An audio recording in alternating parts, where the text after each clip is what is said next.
Hey, what's up, everybody? Welcome into Tom Curran's Patriots Talk Podcast.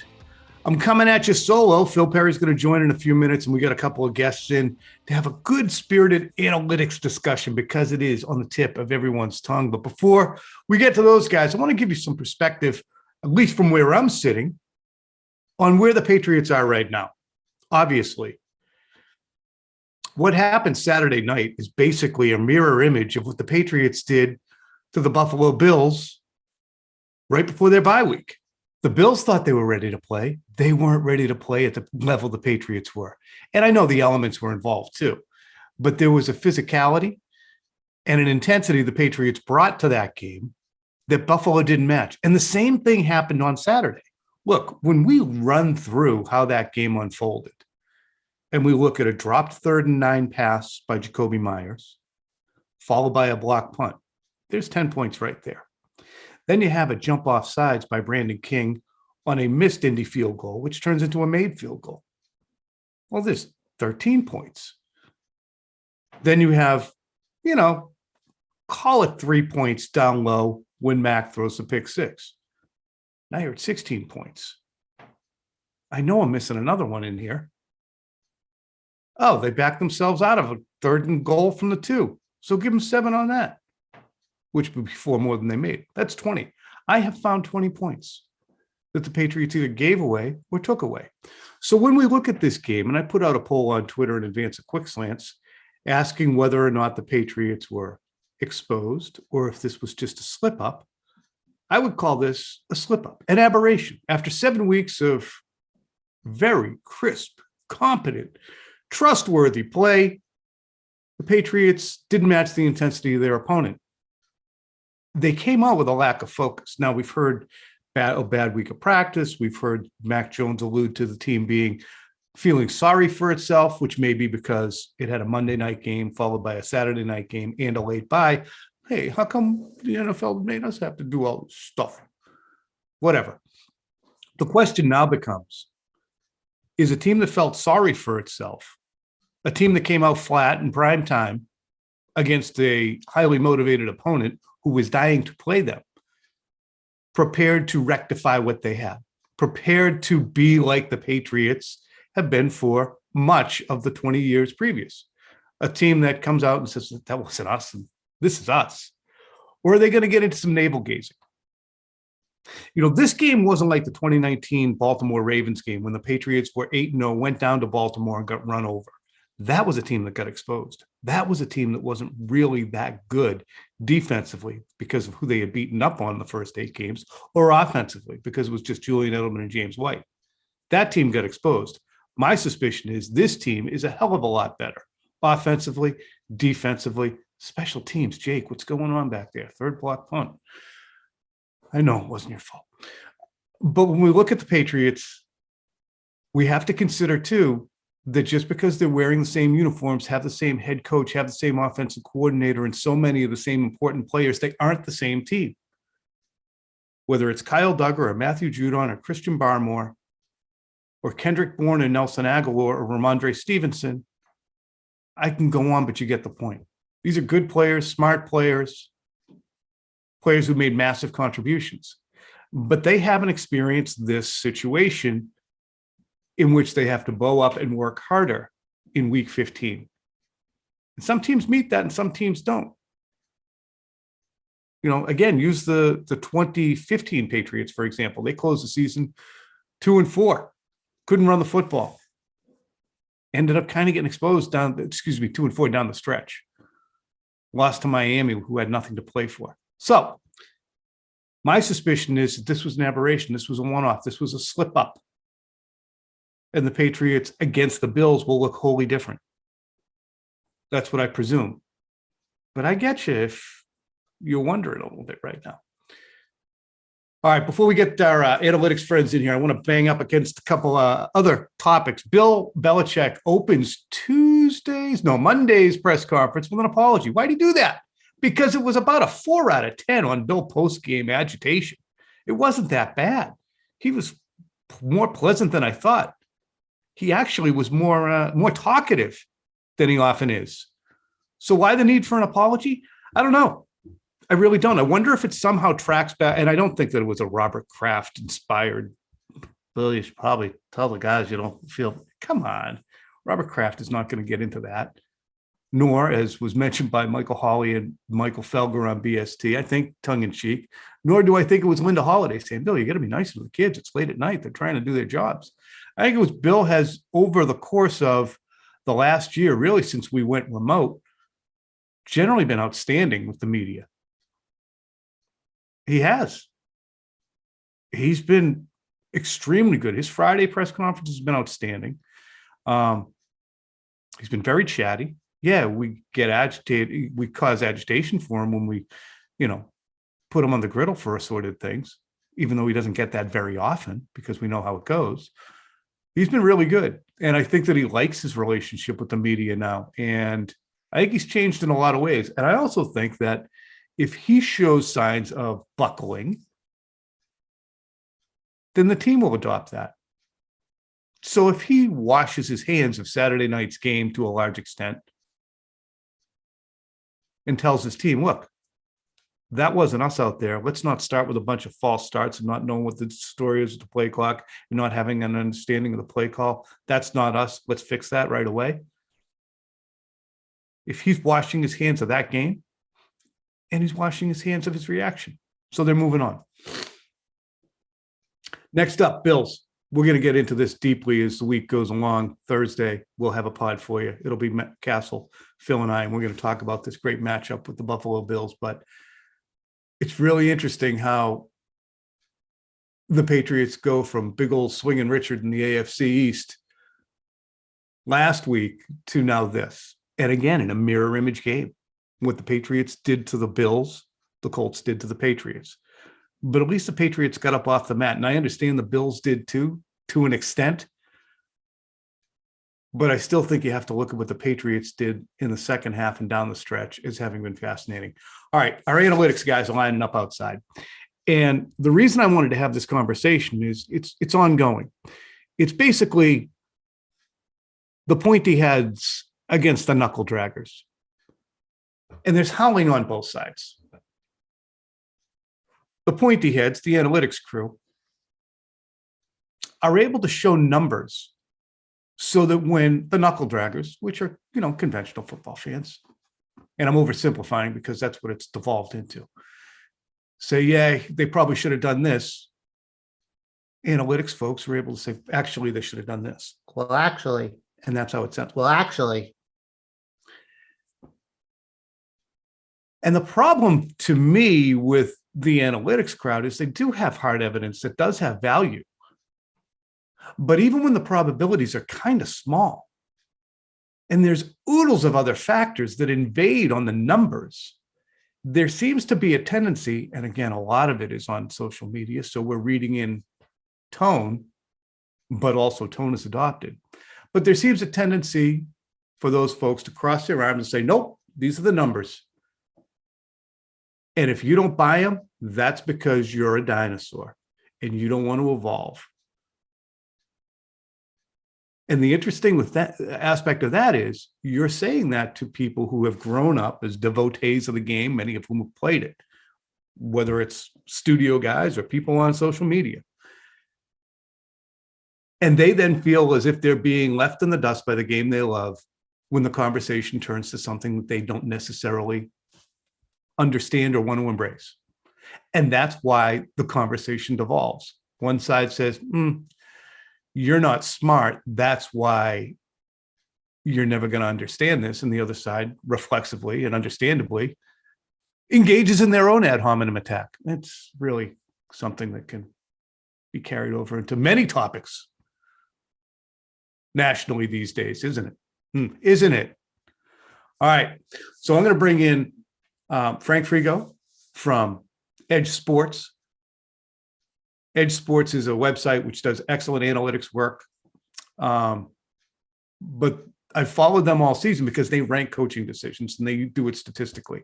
And they rank the Patriots' decision to take a field goal on 4th and 7 at the Indy 7, 4th and goal at the Indy 7 with 9 minutes left when they were trailing 20-7. They ranked that as their third worst decision of the weekend.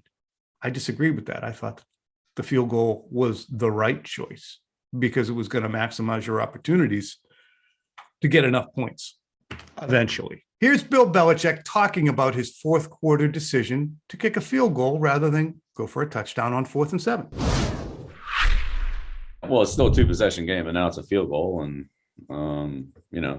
I thought there was enough time left that we would, have enough possessions to be able to score 10 points, which, we conceivably could have. It would have been, was 4th and goal on the 7th. Is that what it would have been? Yeah, when you kicked it and it became 20-7, it was 4th and goal from the 7. Yeah. So, yeah. I mean, I didn't feel great about converting 4th and goal from the 7. Had there been less time and, it's a situation that there's a point where you would go for it, or I would go for it on 4th and goal at the 7. Absolutely. I didn't think in that game situation that would have been the best decision. I thought that would have, passed up 3 points and then it would have taken 2 touchdowns and, at the end of the game, being able to, especially in a dome, have a chance at a, 50+ yard field goal. I think it's a lot better chance than scoring a touchdown. And,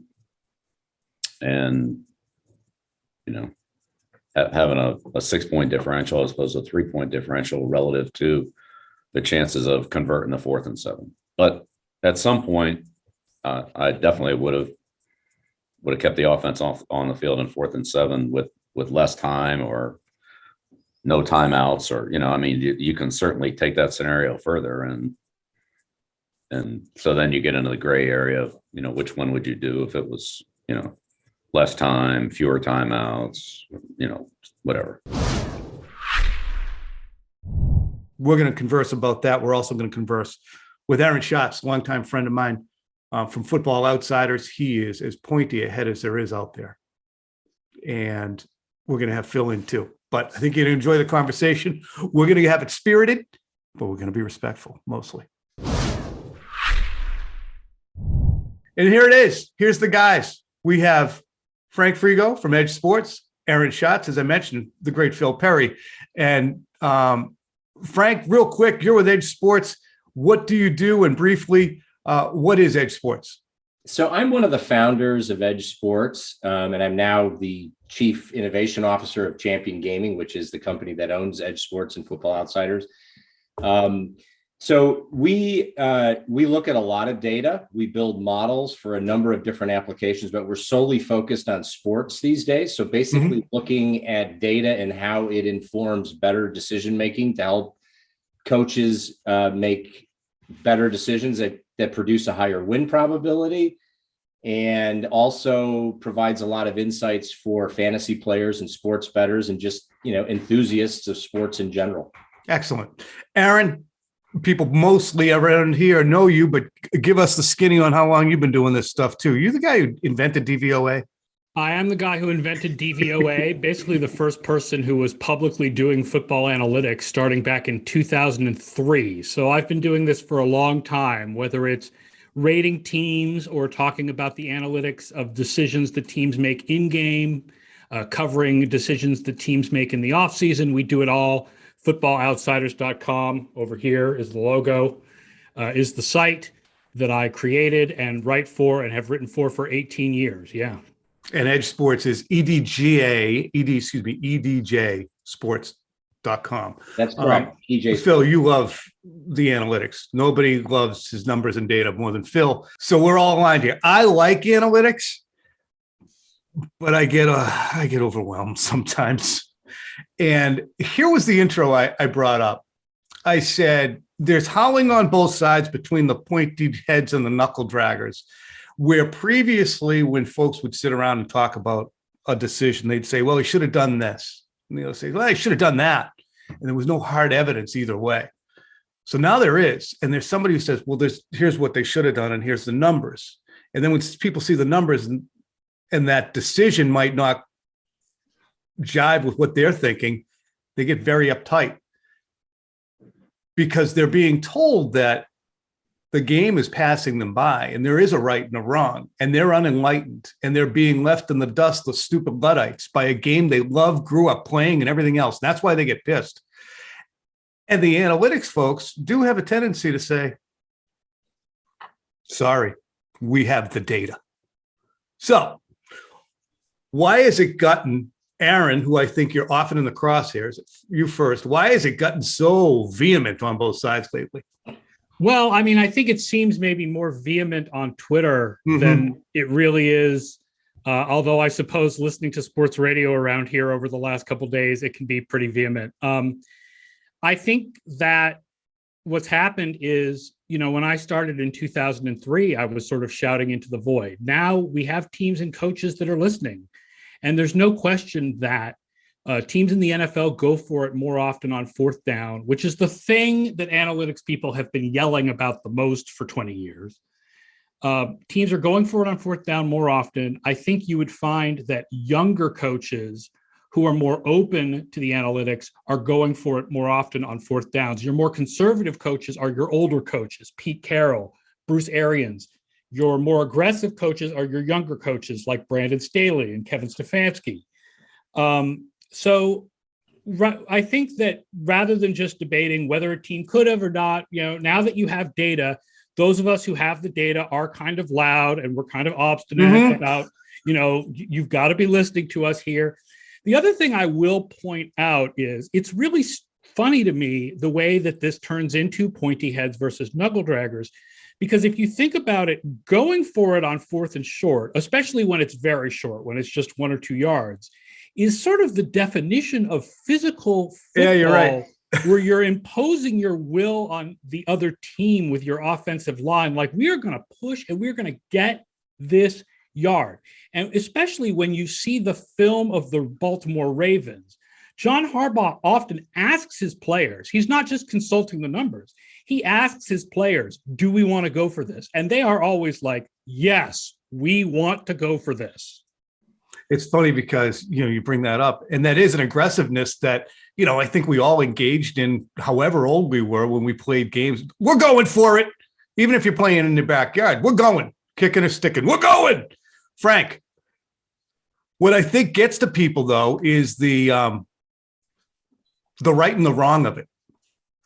For instance, you ended up rating Bill Belichick's decision to go on fourth and goal at the Indy 7 for a field goal, to decide for a field goal instead of going for it, as the third worst decision of the weekend. And it seems there's way too much gray area to me in that decision for someone to be that vehement.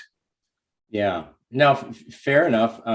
So one thing I will say, we did rate it that way. One thing I will say is we try not to be dogmatic. We try to take more of a scientific approach. We talk probabilistically often, right? That this on average will produce more wins. That's sort of the way our technology works. So when we look at Belichick's decision, we have a very sophisticated simulation model. It's informed by Football Outsiders DVOA data. So when we go into a situation like this, we can simulate it to the end of the game where they kick the field goal and play it out to conclusion hundreds of thousands of times, where they go for the goal line, play it out hundreds of thousands of times. So we can do a comparative analysis. So that's pretty objective. But where people, I think, really get hung up is on the underlying assumptions. If you look at Belichick's response and how he defended himself, he has a feel for how his team might be likely to perform in that given situation, how often they're likely to succeed. We have 20 years of NFL data. We know that an NFL team on average will convert that about 30% of the time.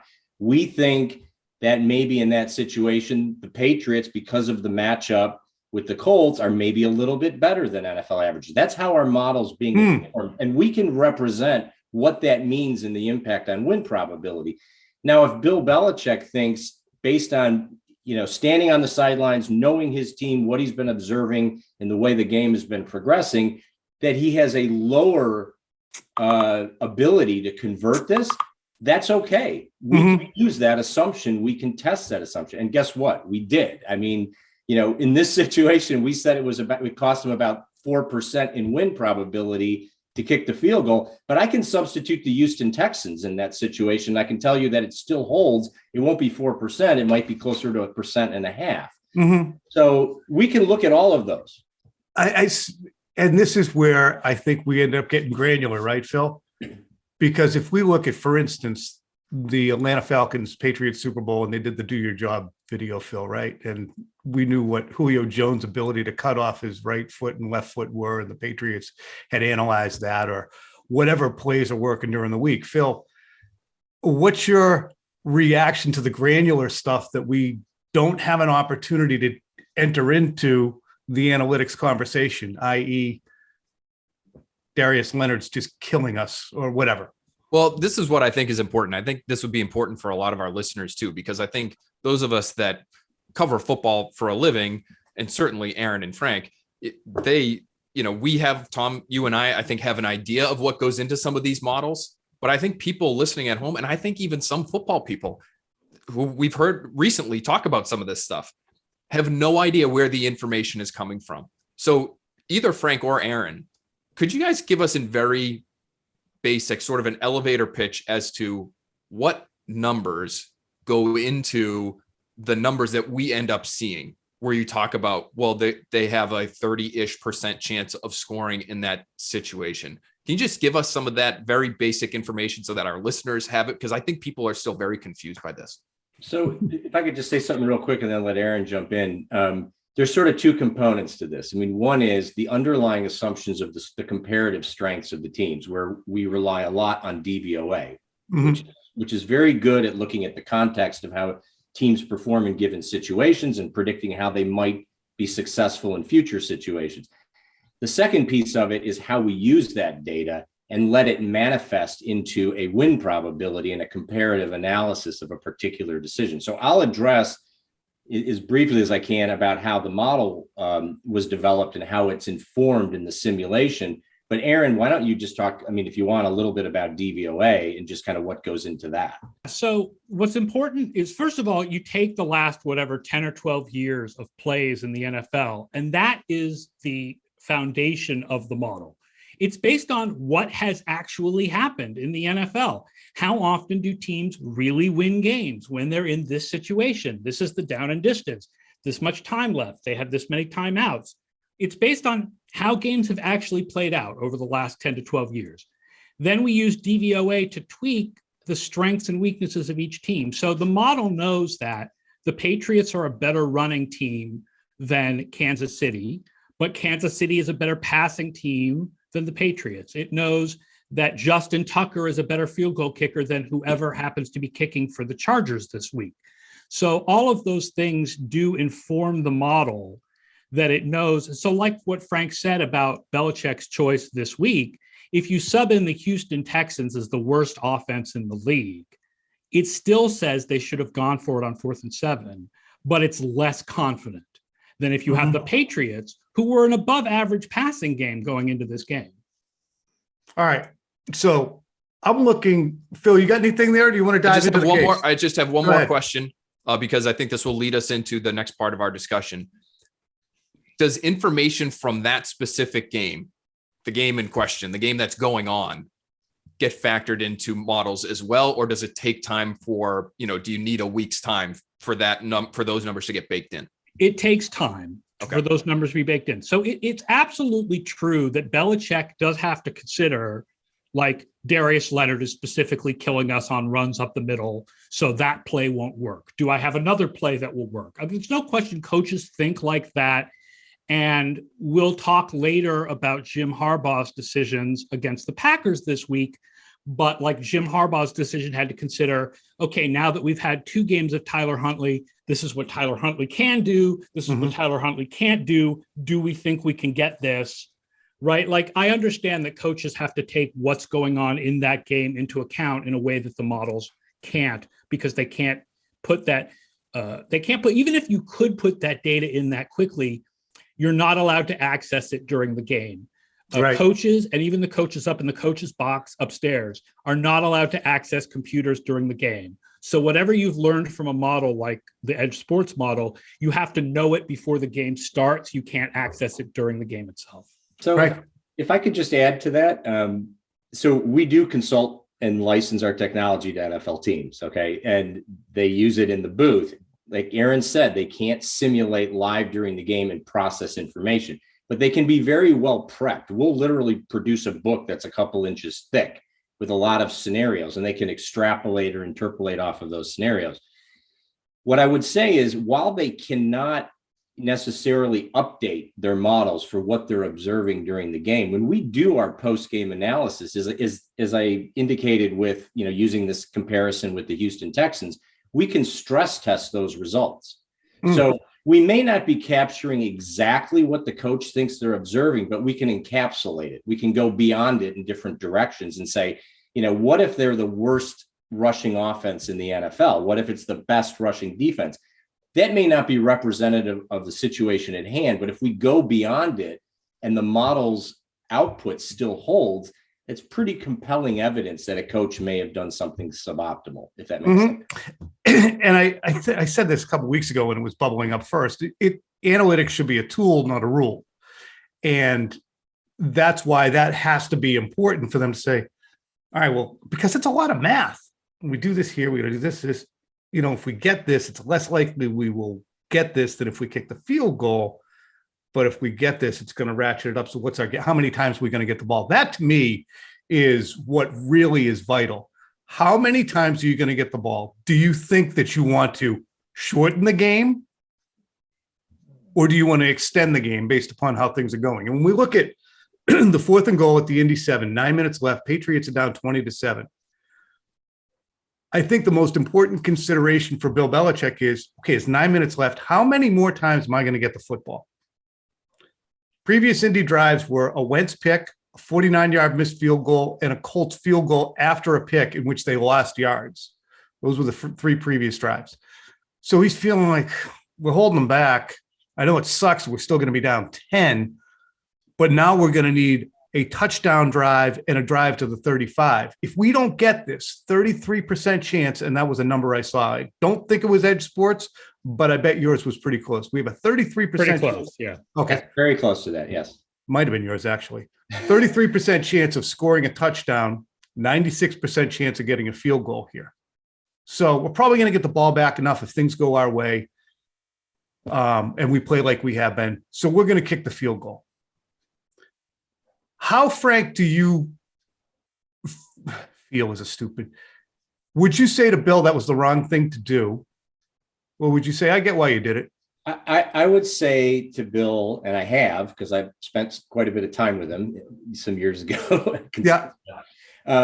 That there's very compelling evidence that it's more plausible that going for it is going to win about 4% more games on average, right? I would not be dogmatic and say it's right or wrong or you're stupid. I mean, it's sacrilegious to second guess this guy, right? I mean, he's, I don't have any Super Bowl rings. He does, but this is an important spot to talk a little bit about the technology, because when you're talking about all those subsequent possessions, the simulation model is capturing that. When we're running this game hundreds of thousands of times, there's all kinds of different scenarios that are being captured and being properly weighted about all the subsequent possessions. So our technology, once it's informed on who those two teams are, it can play the game to conclusion, running clock, timeout usage. It's got 20 years of NFL data that inform all of the distributions and outcomes, and then they get tweaked based on the strength of the teams.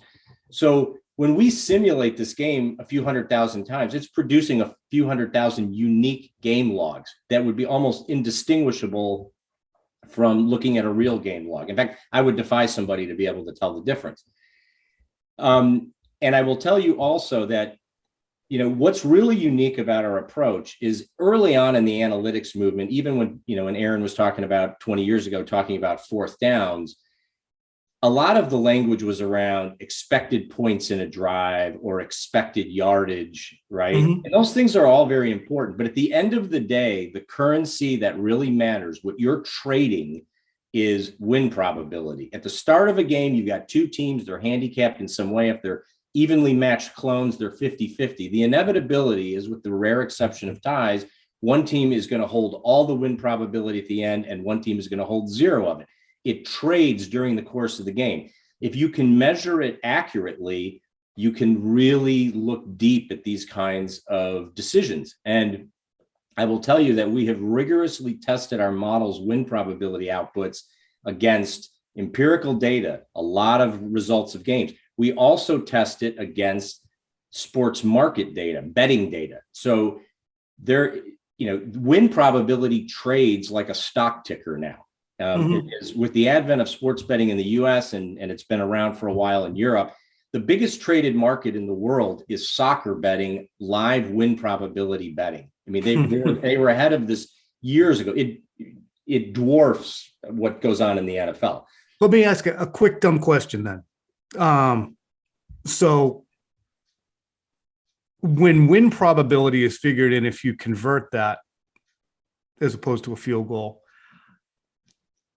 does loss probability counterbalance if you fail? You know what I'm saying? Absolutely. Yes. So like your loss probability has to ratchet up as well. Okay, we had the 66% outcome here with whatever the hell it is, 33. Yeah, 66% outcome. We didn't get in. So now our loss probability has gone higher. Right. So there's two different things going on there. The model will tell you that, they convert this touchdown about a third of the time. But what we're really comparing is the percentage of time they win the game after all of the future iterations, all the future possessions, and what goes down from there. So if we play the game out 100,000 times where the field goal is the choice and going for the goal line is the choice, what I'm saying here is that there were about 4,000 more games where they won by going for the touchdown versus the field goal. That's what we're really comparing. And then we can go back and say, okay, now let's look at all the what ifs. What if it wasn't the Patriots? What if they weren't moving the ball well that day? And there's one thing I want to add here, because it's a very common sort of naysayer cherry-picked argument where teams will say, well, we're not moving the ball well. Our offense just isn't doing it. That's what I subscribe to. But the model will objectively use that assumption, because you can't have it both ways. If you say my team's not very good at converting this, what are you really saying? Oh, we're going to give the ball away. We're going to, punt, or we're going to kick the field goal. Now that same offense that you didn't have confidence with on that transaction, you're counting on them to march down the field and get you two more scores. But we suck in the red zone, Frank. Yeah. but I mean, that's the thing. But the model does capture all the red zone. Of course. As well. It's like the little granular shit that drives people crazy that we get into, right, Aaron and Phil? But Hunter Henry can't beat, or Brenson Buckner's kicking the shit out of Shaq Mason. So look, we're not doing that, right, Phil? That would be remarkable, because I don't think there was a Brenson Buckner playing in this game, but no, I know what you're saying. DeForest, yeah, shut up, I know. But listen, I think I want to get back to one of the points that you made earlier, Tom, in terms of how many times are we going to get the ball back if you're Bill Belichick? And I went back and looked before we came on here, obviously, and Bill was very unhappy about this after the fact. We talked to him in the press conference. They gave up a ton of yards on the ground, but when you really look at how the game went, after that second Colts drive, where they basically went all runs all the way down the field, almost 80 yards, and scored a touchdown, from there, they were allowing, it depends on what you want to include. If you don't include the Wentz sneaks and you don't include the Wentz scramble, which obviously wasn't designed, they were giving up about 3 yards per carry before that Jonathan Taylor 67-yard touchdown run. So he might be looking at it and saying, okay, well, they're going to be trying to kill clock. We still have about 8 minutes left here.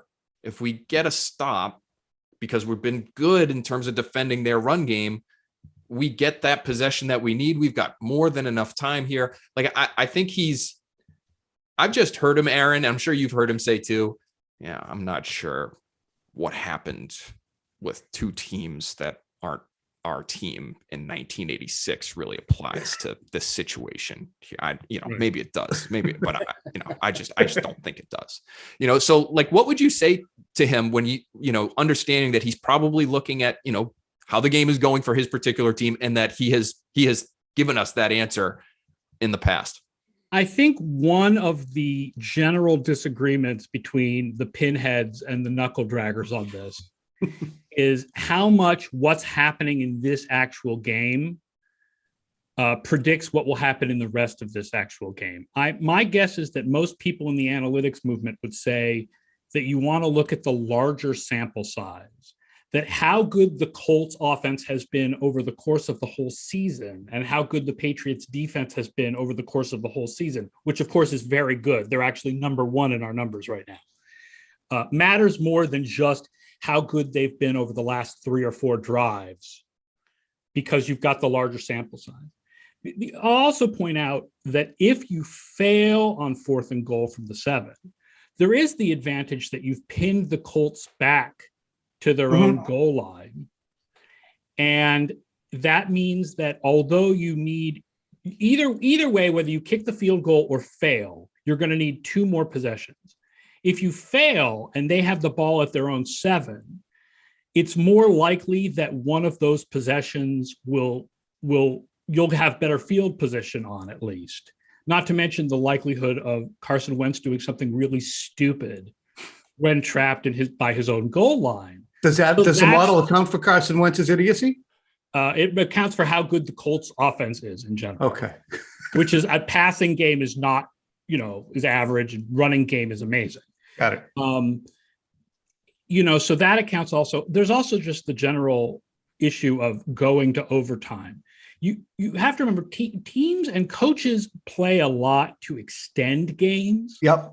Rather than to win games. Mm-hmm. Going to overtime is, in general, a 50-50. We can say we feel the Patriots were a better team than the Colts. So actually, if it goes to overtime, it's like 53-47. But in general, you think of overtime as a 50-50 thing. Winning in regulation is a 100% thing. So if they score 2 touchdowns, they win 21-20, they don't have to go to overtime. So whatever the likelihood is of going to overtime has to be more than twice as good as the likelihood of winning the game in regulation to make up for the fact that if you go to overtime, you only win half the time. Yeah, that was something that you and I exchanged on yesterday a little bit on Twitter, which I found interesting. Do you have to, and Phil, I know you got to scoot, you got radio shortly, but the overtime is a 50-50 proposition, but getting there, the likelihood of it is increased. You have a stronger chance when they had 4th and 7. There's no question. There's a stronger chance of getting to overtime than there is of winning in regulation. But it's got to be twice as good to make up for the fact that half the time in overtime, you're going to lose. All right, Tom. So I know you wanted to talk about this Tampa game as well. And the Patriots ended up trying a 56-yard field goal with Nick Folk at the end of that one to try to win the game. They ended up losing 19-17.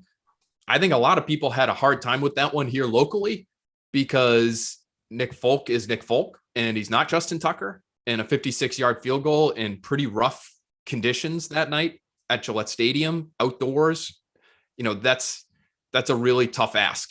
And so I think a lot 4th and 3, Tampa 37, 59 seconds left, down 19-17. So that one seemed like an easy one to us, but how bad a decision was that to try to kick that 56-yarder according to the numbers, as opposed to trying for it on 3rd and 3? Even again, though, I'm trying to channel my inner Belichick. Yeah. That game, they were 2 for 9 on 3rd down.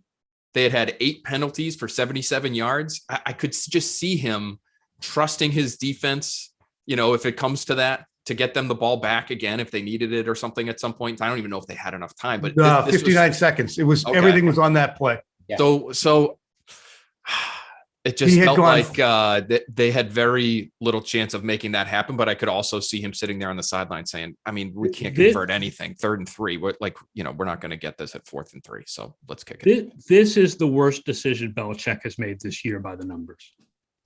Yeah. Yeah. We had it at, I think based on, all of sort of the pregame assumptions, I think we had this one somewhere around costing about 16% in win probability. So it's a whopper. It is, huh? Because it's a combination of the fact that you're asking Nick Folk to kick a very long, difficult field goal in bad conditions, with the fact that you're also, if you get the field goal, giving the ball back to Tom Brady and maybe the best offense in the league with 59 seconds and I believe some timeouts. And all they had to do is get into field goal range themselves. Whereas if you convert the 4th and 3, you not only will move yourself to where you probably get not a touchdown, probably an easier field goal try, but you get an easier field goal try with time running out. So Brady never gets the ball back if you hit the field goal. That's Patriot- spot on. Yeah, spot on. And fellas, the previous drives had gone field goal, touchdown, punt, and fumble for the Patriots. So there was a mix of results. If we go real time, how the game was playing out, they had 17 points. 10 of them had been just previously scored. But again, that's early in Mac Jones' career. Yes. And I think that is, okay, what do we just give it to the 35-year-old and let him take a chance. And he missed it by a football width of making everybody be able to say, yeah, well, the analytics said, and Folky drilled it through. Dallas. Well, Dallas. Can I Go add ahead, one Frank. thing about the Tampa situation? So, yeah, it was close. I think it hit the crossbar, right? Yep. But to Aaron's point, even if it went through, that wasn't the end of the game, right? that didn't settle it. And this is a perfect example of a situation where we can run a counter case. I could put the worst rushing and passing team in NFL history into that simulation. It's not going to be a 16% error, but it's not going to flip it. Like, that's a really, really hard one to overturn, what the model's seeing. I didn't hate that one, Phil. I got it. I did hate the Dallas decision. Overtime, 4th and 3 at the Patriots' own 46, they punted. On Dallas' previous drives, they had gotten a field goal, a missed field goal, and a touchdown. They had punted once all day. It had that 2009 Colts feel to it, in that wherever they got the ball, they were going to score. So I hated that they punted there. Right. And the Colts game, 2009, the Colts game, he goes for it to try to keep it away from the Colts offense, right? So That it's was like a lack the of trust opposite in his decision. offense. Well, This, and this felt like a lack of trust this time around. One of the interesting thing about Belichick's career is that early on, Belichick was, when the league as a whole was much less aggressive, Belichick was one of the most aggressive coaches in the league. And that flipped, and he all of a sudden got conservative. And what's strange is people think it's because of 4th and 2 in 2009, but it's not. It flipped in 2012 for no reason. It's not like 4th and 2 happened and suddenly Belichick got conservative. It's not like Brady left and all of a sudden his offense wasn't as good and suddenly got conservative. Somewhere in between those two events, Belichick suddenly got conservative. You know what? What happened in 2012, November of 2012? What? Aqib Aqib Talib. Maybe. And I then mean, maybe he felt like his got cover defense corner. Felt his defense got felt better. like his All right, defense that- got that better, and defense so got better. we can play field sense. position and trust my defense, and But we it don't have hasn't to been put us- better the whole. It hasn't been better the whole time since 2000. No, it No. hasn't. But I do believe that he's like, I'll put my cash on my defense. Which is crazy because he still has Tom Brady on his team for the vast majority of that period. Yeah, They but had still great have Philip defenses at Dorsett. 18, great defenses at 18, 19 this year. I think that's part of it. Is he just and he's a defensive guy too. So maybe he's slightly, I don't know, maybe slightly biased when it comes to some of that stuff. And he just says, I trust those guys. And so let's not do the aggressive offensive thing and lean on the other phases of our team. Used to talk about the holy triumvirate of Bills, the three really aggressive coaches, Parcells, Cowher, and Belichick. And then in the last 7 or 8 years, Belichick the league has become very aggressive and he's become very conservative compared to the rest of the league. What do you think of that, Frank?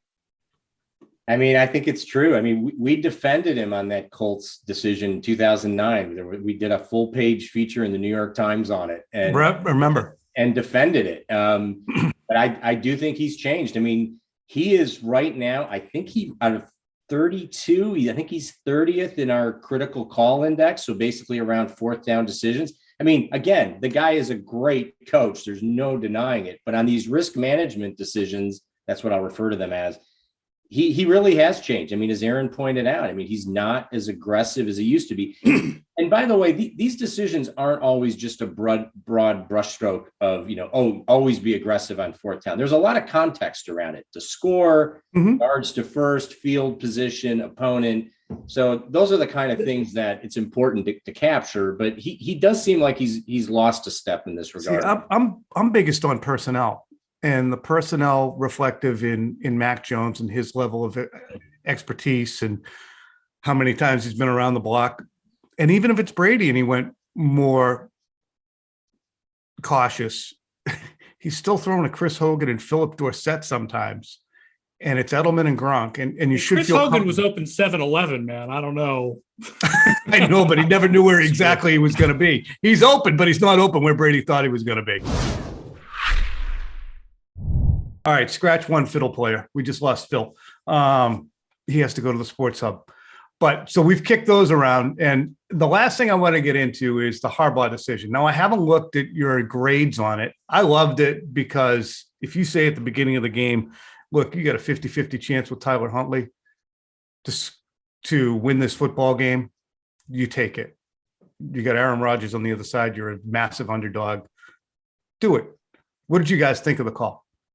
Well, so on Football Outsiders and on Edge Sports, I do a column every week called Risky Business. So this was actually the topic this week. There's three components to it that I addressed. One is there's a classic situation in analytics where you're down 14 late in the game. You get the first score, the first touchdown, and the question is whether you go for 2 or 1. Mm-hmm. And it's a pretty clear mathematical argument. I mean, you can put in all kinds of different assumptions. With very few exceptions, it's right to go for 2 first. I'm not going to kind of draw the whole thing out, but this has actually been solved a long time ago. So let's just do a quick case study so people have the illustration in their head. You're down 2 touchdowns, you score. So it's you're now within 28-14. Excuse me, it's 28-14 you score. Now it's 28-20. Is that correct, Frank? Correct. Yeah. So it's right to go for 2 first. Depending on the underlying assumptions, it's not a huge difference, but it can get you a percent or 2. But it's the explanation is pretty simple. If you go for 2 there and you get it, then if you get the other touchdown, an extra point wins the game and you don't have to go to overtime. And if you don't get the 2, you get another chance to get the 2. So it's like early information. Think of it as a 50-50 proposition. 50% of the time, you'll get one of them and you'll go to overtime. 25% of the time, you'll win in regulation. And you say play for overtime is stupid. But playing for overtime is only setting you up for a 50-50 win. Right. So just doing the conventional stuff, right, Frank?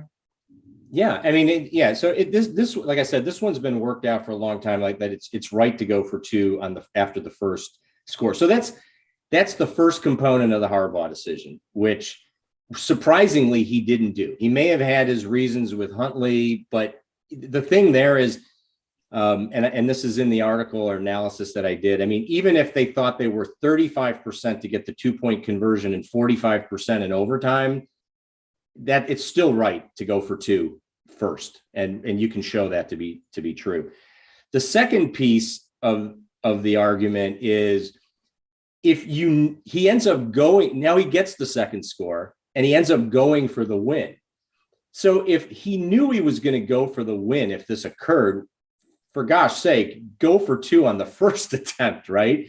I mean, if you know you're going for the win, you for sure should be going for 2 the first time around, unless he saw something different. And I don't think he said in press conferences since that he thinks now that he made a mistake, that he should have gone not going for 2 the first time. Yeah.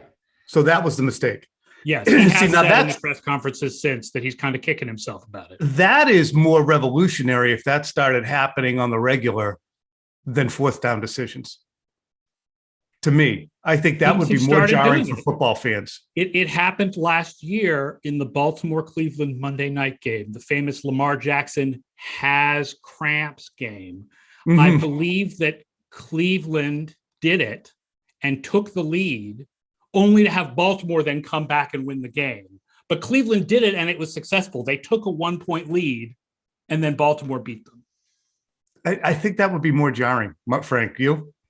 for people to start seeing this go for two not all the time, but you know what I'm saying.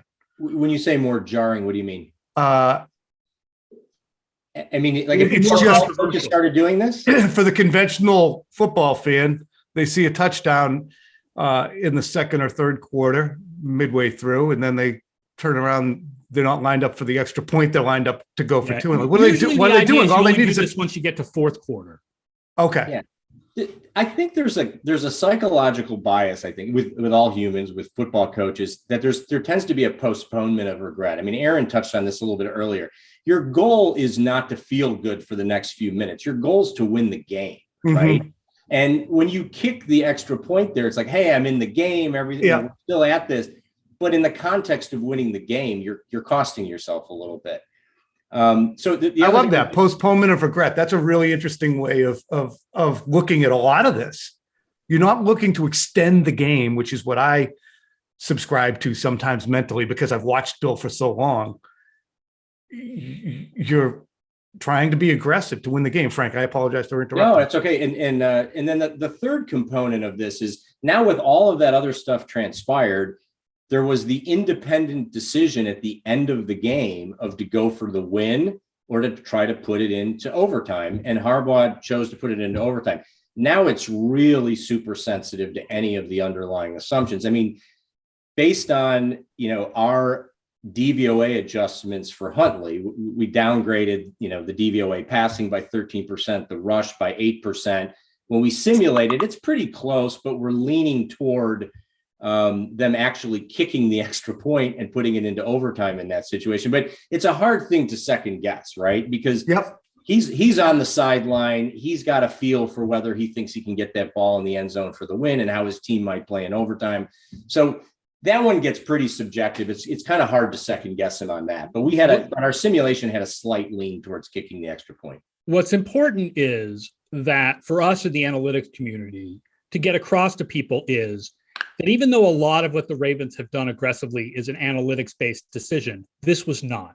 It was basically a 50-50 decision. And Harbaugh went with his gut, and his gut said, our defense is wrecked. Aaron Rodgers is on the other side. This is our chance. It was not analytics. Analytics told them to go for two. So if you don't like that they went for two, don't blame analytics. Blame the fact that Harbaugh's gut told him his defense was wrecked. I like that he went for two because his defense was wrecked and he had Tyler Huntley and Aaron Rodgers on the other side. Do you guys have difficulty watching games without your mind having a screen of probabilities scrolling and making decisions and judgments on you should do this, you should do that? I'm kind of happy I don't have that capability. It's going in my mind. I mean, there's no question it's going in my mind during the game, but it doesn't mean I can't enjoy. I'm not saying you can't. It's just I don't know if I could deal with that noise that you guys can make sense of. For me to be numbers. It doesn't seem like noise to me. It's just part of the game. It's just part of watching the teams play the game and looking at the decisions that the coaches make. It's not really noise at all. It's funny because there is an end point, isn't there, Frank? The end point that you guys watch a game with is to win it, which is what the coaches are in there too.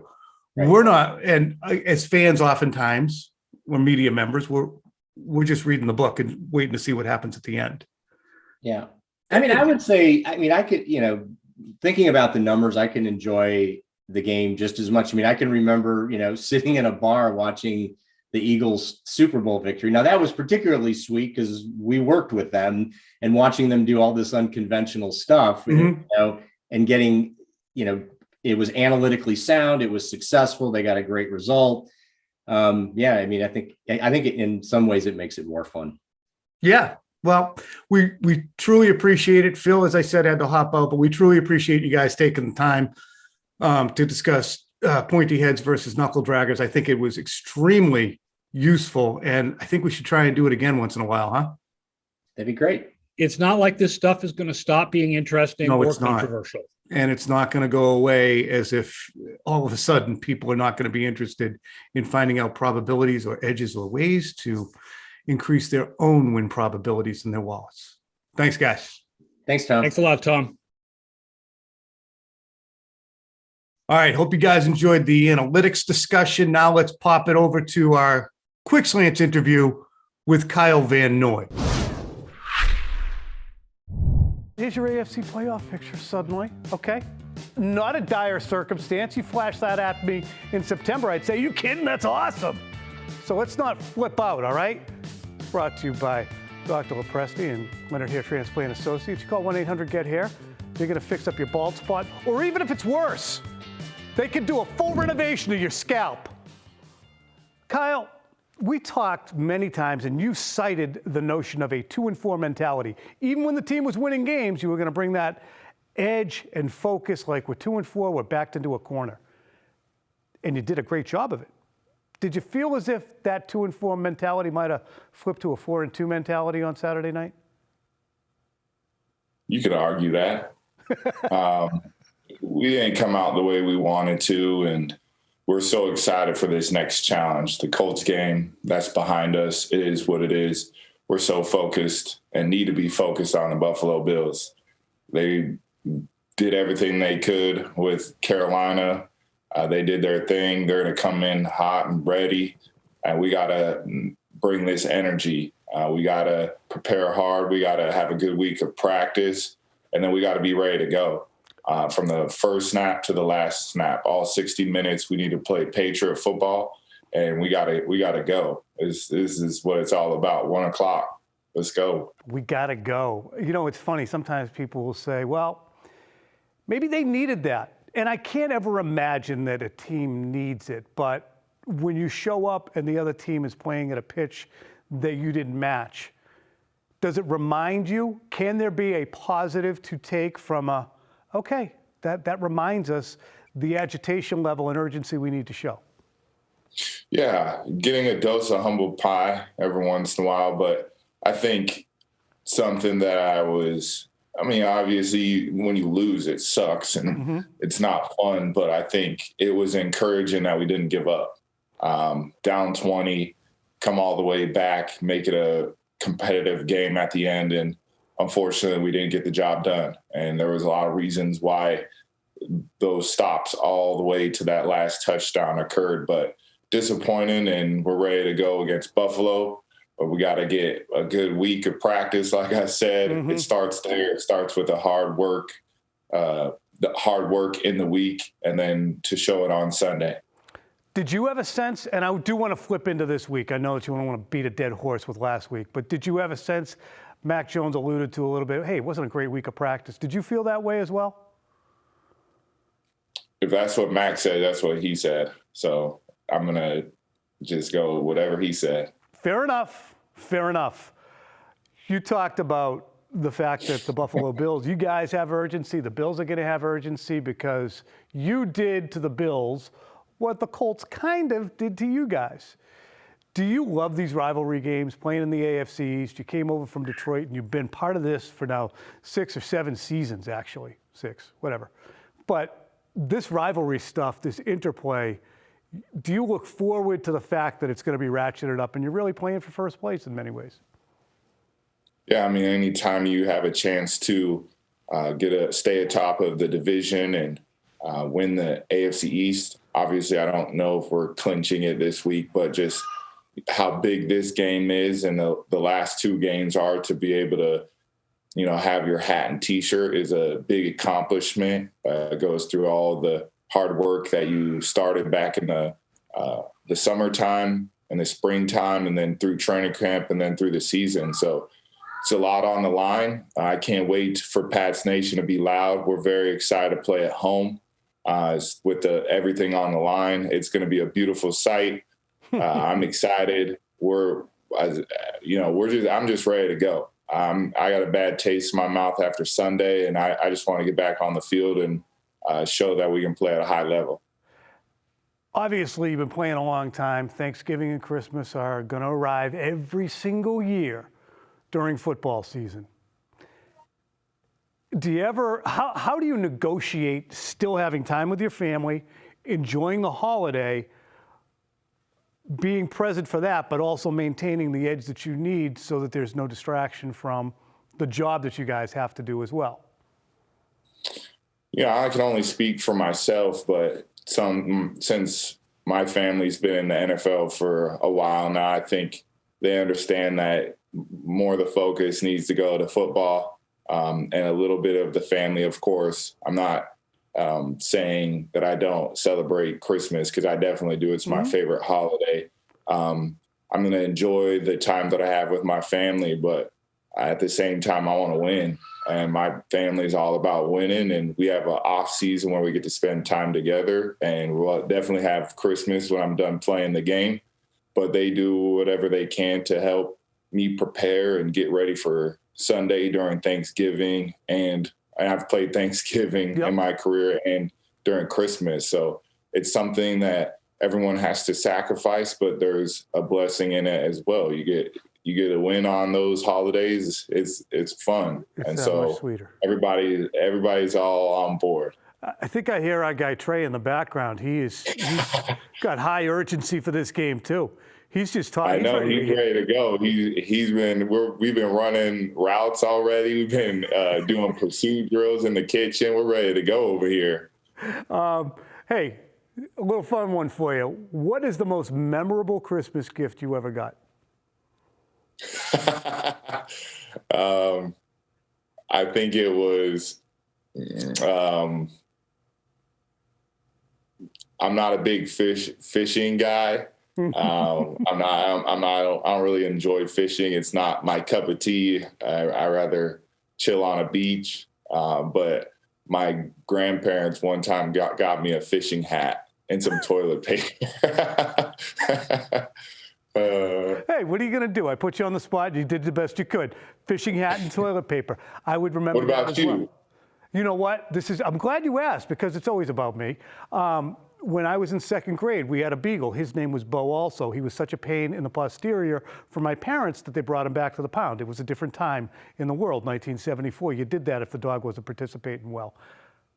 All I wanted for Christmas was Bo back. Christmas morning, they went and they had gotten Bo, and when I came down the stairs, Bo was back in town. Let's go. We're talking, Bo's back. And he was still absolutely one brutal beagle for my parents for the next few years. Nice. Hey, last question. Bill Belichick offered up an apology to the media for being a little bit short after Saturday night's game. First of all, hats off to him. Yeah, But that's respectable, right? But he wasn't even that bad. Yeah, I mean, good for you guys, right? Amen. Has he ever come in and said, guys, I was a little hard on you. I just want to let you know I feel bad about that. I don't know about that one. Yeah, I didn't think so. Buddy, have a great week of preparation. Have a great holiday, and good luck on Sunday. Yes. Happy holidays to you. Happy holidays to the camera crew. Happy holidays to our producer. And happy holidays to Pats Nation. We love you guys. Wouldn't be here without you guys. Appreciate y'all. All right. Thanks for all you do for us here.